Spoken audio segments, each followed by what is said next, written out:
बोली बोली छठी मैया की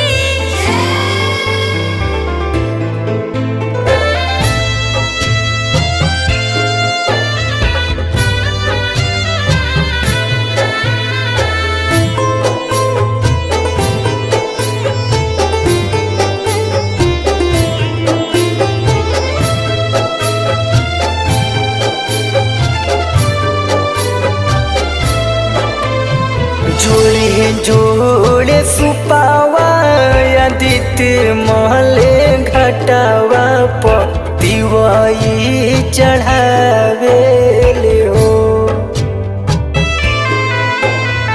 जोड़े जोड़े सुपावा आदित्य महले घटावा पे दिवाई चढ़ावे ले हो।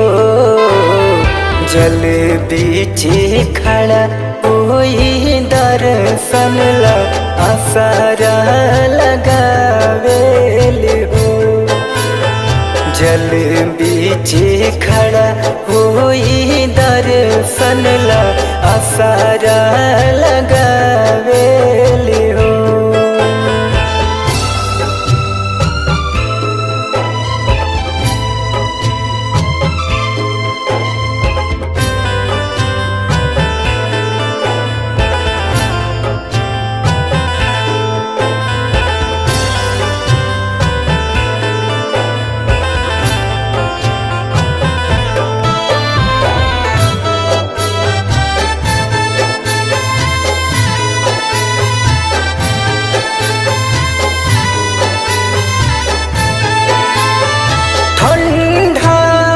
पनिया ठंडे बा समैया सभे देवी देवता पुकारिए गोसैया।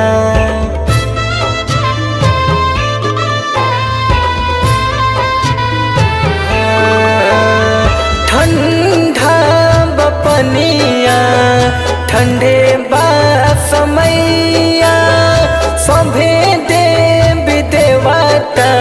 पुकारिए गोसैया।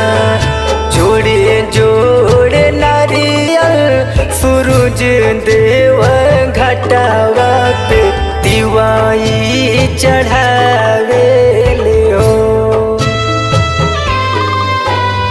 जोड़े जोड़े नारियल सूरज देव घटावा पे दिवाई चढ़ावे ले हो। जल बीचे खड़ा होई दर्शन ला आसारा लगावे ले हो। जल बीचे खड़ा होई दर्शन ला आसारा लगावे ले हो।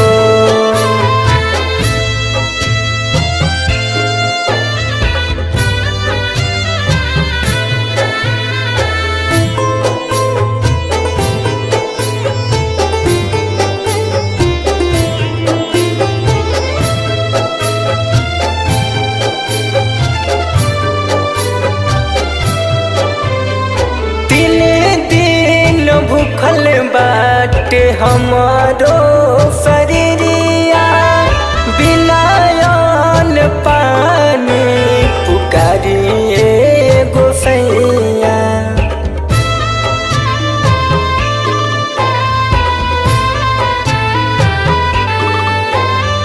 भूखली शरीरिया सजले शुभे मनावा पूर्वे ओरिया लागल बाटे सबके ध्यानवा। जोड़े जोड़े पियारी महादेवा घटावा पर दिवाई चढ़ावे ले हो। जोड़े जोड़े पियारी महादेवा घटावा पे दिवाई चढ़ावे ले हो। जल बीचे खड़ा होई दर्शन ला आसारा लगावे ले जल बीचे खड़ा होई दर्शन ला आसारा